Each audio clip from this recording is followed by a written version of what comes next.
బామ్మ, నేను చెప్పాను కదా నాకు నా సుందరి కావాలి. సుందరి చాలా మంచిది. గాయత్రిని సుందరిని తీసుకొద్దాం. నాన్న, గొడవ చేయకు. మీ అత్తయ్య వాళ్ళు చాలా కోపంగా ఉన్నారు. కొన్ని రోజులు ఆగితే వాళ్ళ కోపం చల్లారుతుంది. ఖచ్చితంగా మళ్ళీ నా కోడళ్ళిద్దరూ నా ఇంటికొస్తారు. వస్తారు. వాళ్ళు కోడళ్ళా? అమ్మూ, కొరివిదెయ్యాలే.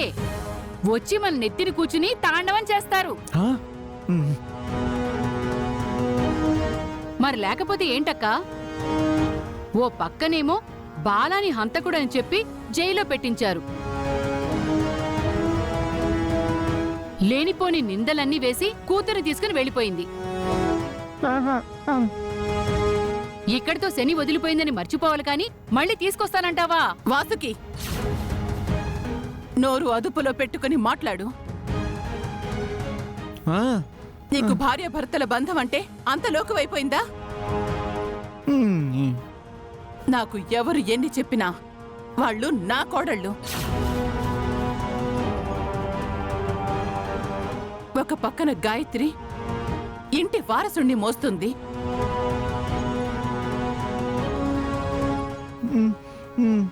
వాళ్ళమ్మగారి కోపంలో అర్థం ఉంది. ఆమె పసుపు కుంకుమలు దూరమయ్యి ఇద్దరు ఆడపిల్లలతో నానా కష్టాలు పడుతూ ఎన్నో బాధల్ని ఓర్చుకొని దిగమింగుకొని ఈ స్థాయి దాకా వచ్చింది.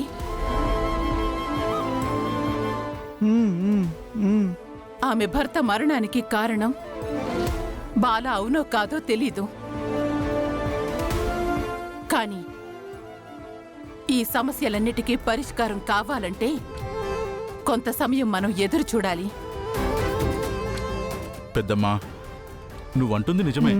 కానీ వాళ్ళ నాన్నని అన్నయ్య చంపాడనే కోపం, పగ, ప్రతీకారం అన్ని చూపించి వెళ్లారు.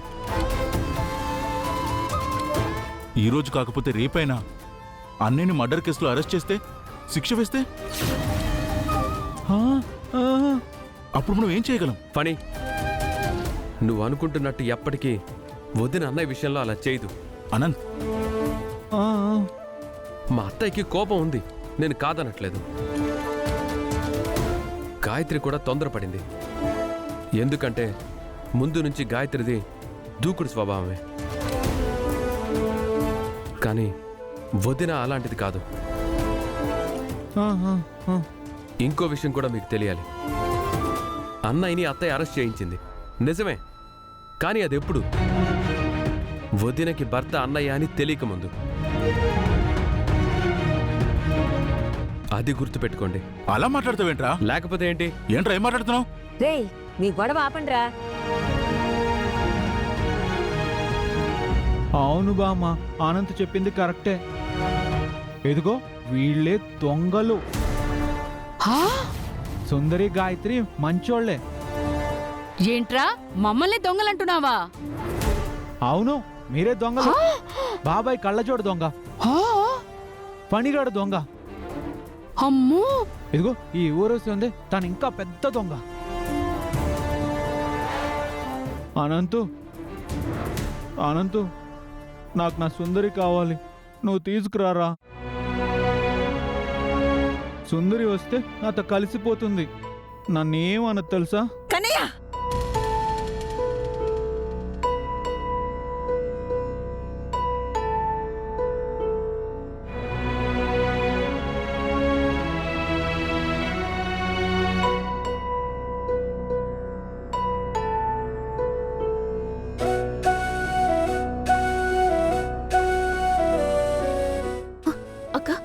ఏమిందక్క, డబ్బులు ఏర్పాటయ్యాయా? గాయత్రి, నువ్విచ్చిన నగలు అమ్మేసి ఈ డబ్బు తీసుకొచ్చాను.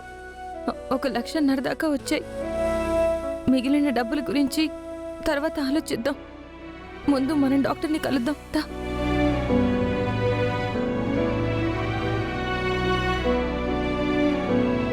డాక్టర్, డాక్టర్, మీరే మా అమ్మని కాపాడాలి. లేవండి. ఏంటండి ఇలా చేస్తున్నారు? మీరే మా అమ్మని కాపాడాలి. మా దగ్గర 1,50,000 డబ్బులే ఉన్నాయి. అవి కడతాం. మిగిలిన 3.5 లక్షలు మేము రేపటికల్లా ఏర్పాటు చేస్తాం. దయచేసి అర్థం చేసుకోండి డాక్టర్. Please doctor, please. అయ్యో ఊరుకోండమ్మా. మనుషుల ప్రాణాలతో ఆడుకునే వృత్తి కాదు మాది. మేము ప్రాణాలు కాపాడ్డానుకున్నాం. సిస్టర్, వీళ్ళని ఫీజు గురించి ఇబ్బంది పెట్టకండి. ఆ ఉన్న డబ్బులు కట్టించుకుని ముందు ఆపరేషన్ థియేటర్ రెడీ చేయండి. అలాగే డాక్టర్. రండమ్మా, వెళ్ళి రిసెప్షన్లో అమౌంట్ కడదాం. Okay, thank you doctor. Thank you so much. వెళ్ళండి. మేడం, డాక్టర్ గారు చెప్పారు వాళ్ళకి బిల్ తక్కువ తీసుకోండి. ఓకే మేడం, తీసుకోండి.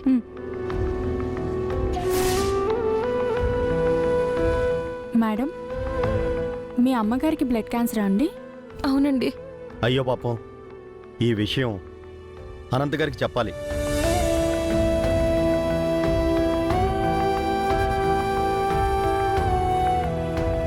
రే ప్లీజ్ రా, నన్ను తీసుకెళ్ళరా.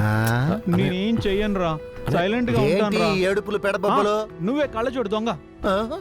అమ్మా, నువ్వే దొంగ దొంగ దొంగ దొంగ దొంగ.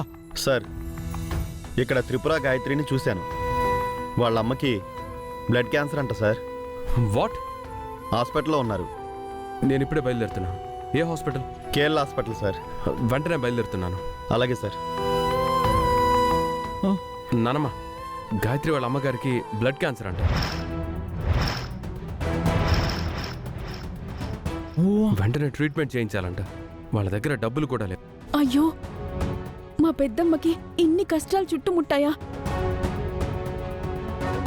అవునులే, దేవుళ్ళంటి బావగారిని అరెస్ట్ చేయించినందుకు భగవంతుడు ఇలానే శిక్షిస్తాడు. ఊర్వశి, మనిషి ప్రాణం పోతున్నప్పుడు శత్రువైనా సరే సహాయం చేయాలి. అనంత్, నేను వెళ్ళి డబ్బులు తీసుకొస్తానుండు. అలాగే మామ్. అనంత్, నీతో పాటు నేను వస్తానురా. అమ్మూ, కనయ్య, నువ్వొద్దు. నిన్ను చూస్తే మళ్ళీ వాళ్ళు గొడవ చేస్తారు. లేదు బామ్మ, వెళ్తా. నా మాట విను, వెళ్ళొద్దురా. నన్ను పంపకపోతే నా మీద ఒట్టే. నానమ్మ, అన్నయ్య సంగతి నేను చూసుకుంటాను. మీరేం కంగారు పడకండి. జాగ్రత్త. అనంత్, బాలా, పదండి. పదండి పదండి పదండి. వస్తానత్తయ్య. పదండి. పద నాన్న. బాలా బాలా బాలా